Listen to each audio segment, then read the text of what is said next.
அம்பத்தூர் பகுதியில் இணைந்திருக்கிறார். அவரிடம் அந்த பகுதியில் உள்ள சிறு குறு தொழில் முனைவோர், சிறு குறு தொழில் நிறுவனங்களுடைய உரிமையாளர்கள் என்ன எதிர்பார்ப்புகளோடு காத்திருக்கின்றனர் என்பது குறித்த தகவல்களை கேட்டறியலாம். ரமேஷ், இந்த சிறு குறு தொழில் நிறுவனங்கள் அம்பத்தூர் பகுதியில் ரொம்ப அதிகமாகவே காணப்படுது. இந்த பண மதிப்பு நீக்க நடவடிக்கையில் அதிகளவு பாதிப்புக்குள்ளானது சிறு குறு தொழில் நிறுவனங்கள் தான் அப்படின்ற ஒரு கருத்தும் பரவலாக இருக்கு. இப்போ இந்த பண மதிப்பு நீக்க நடவடிக்கைக்கு அப்புறம் இந்த மத்திய பட்ஜெட் தாக்கல் செய்யப்பட இருக்கிறது.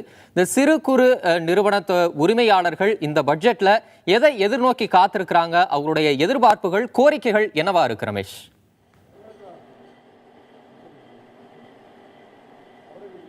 தமிழகம் முழுவதும் 8.5 லட்சம் பேர் இந்த சிறு மற்றும் குறு தொழில்களை செய்து வருகிறார்கள். குறிப்பாக சென்னையில் 25,000க்கும் மேற்பட்டோர் இந்த தொழிலில் ஈடுபட்டு வராங்க. நேரடியாக தமிழக சிறு மற்றும் குறு தொழில் சங்க முனைவோர் சங்கத்துடைய மாநில தலைவராக இருக்கக்கூடிய நம்ம பேசலாம், பேசலாம். சார், உங்களுடைய கோரிக்கைகள் என்ன சார் இந்த பட்ஜெட்டில்? சார், தற்போது தமிழ்நாட்டில் சிறு மற்றும் குறுந்தொழில்கள் ரொம்ப பாதிப்புக்குள்ளாயிருக்குங்க. இதை இந்த மத்திய பட்ஜெட் 2017-18 சரி பண்ணால் இந்த சிறு தொழில்கள் கொஞ்சம் முன்னேறுவதற்கு வழியாக இருக்கும்.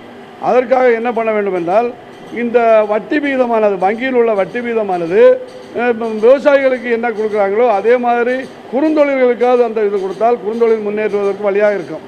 அடுத்தபடியாக இன்றைக்கு நான் பர்ஃபார்மன்ஸ் ஆக்ட் என்று சொல்லக்கூடிய என்பிஏ ஆனது இன்றைக்கு 90 நாளில் இருக்குது. அதை நாங்கள் பல வருடங்களாக நாங்கள் போராடிட்டோம். அதை 180 நாளுக்கு வாட்டினால் இது தங்கு தடையின்றி சிறு குறுந்தொழிலுக்கு நன்றாக இருக்கும். அடுத்தபடியாக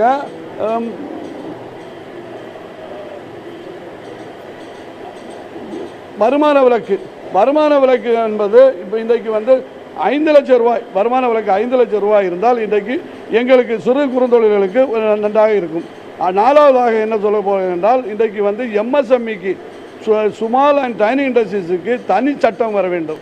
இன்றைக்கு கார்பரேட் கம்பெனிக்கையும் எங்களையும் டைனி அண்ட் ஸ்மால் இண்டஸ்ட்ரீஸ் எம்எஸ்எம்இயும் ஒரே சட்டமாக இருப்பதால் அதை மாற்றி எங்களுக்கு எம்எஸ்எம்இயில் இன்றைக்கு தனி சட்டம், டைனி அண்ட் ஸ்மாலுக்கு தனி சட்டம் இருந்தால் எங்களுக்கு நன்றாக இருக்கும். ஏனென்றால் நாங்கள் கார்பரேட் கம்பெனிகள் நாங்கள் போட்டி போட முடியாது. ஆகவே இந்த மத்திய பட்ஜெட்டில் எம்எஸ்எம்இக்கு டைனி அண்ட் ஸ்மாலுக்கு தனி சட்டம் இருந்தால் நன்றாக இருக்கும். தமிழரசு, நீங்க கேட்டிருப்பீங்க, பல்வேறு கோரிக்கைகள், எதிர்பார்ப்புகள் இருக்கிறது. அதை சார்ந்த கிட்டத்தட்ட தமிழகத்தில் 1.5 கோடி பேர் இருக்கிறார்கள், அந்த தொழிலாளர்கள் இருக்கிறார்கள். அவர்களுடைய கோரிக்கைகள் எல்லாம் இது போன்ற நிவர்த்தி செய்ய வேண்டும் என்பது எதிர்பார்ப்பாக இருக்கிறது. தமிழரசன், நன்றி ரமேஷ். அவருடைய கோரிக்கைகளை ரொம்ப பட்டியலிட்டு ரொம்ப விரிவாகவே பதிவு செஞ்சிருக்கிறார். இன்னும் சில மணி நேரங்களில் அவருடைய கோரிக்கைகள் எந்த அளவுக்கு நிறைவேறி இருக்கு அப்படின்னு நம்ம தெரிஞ்சுக்கலாம்.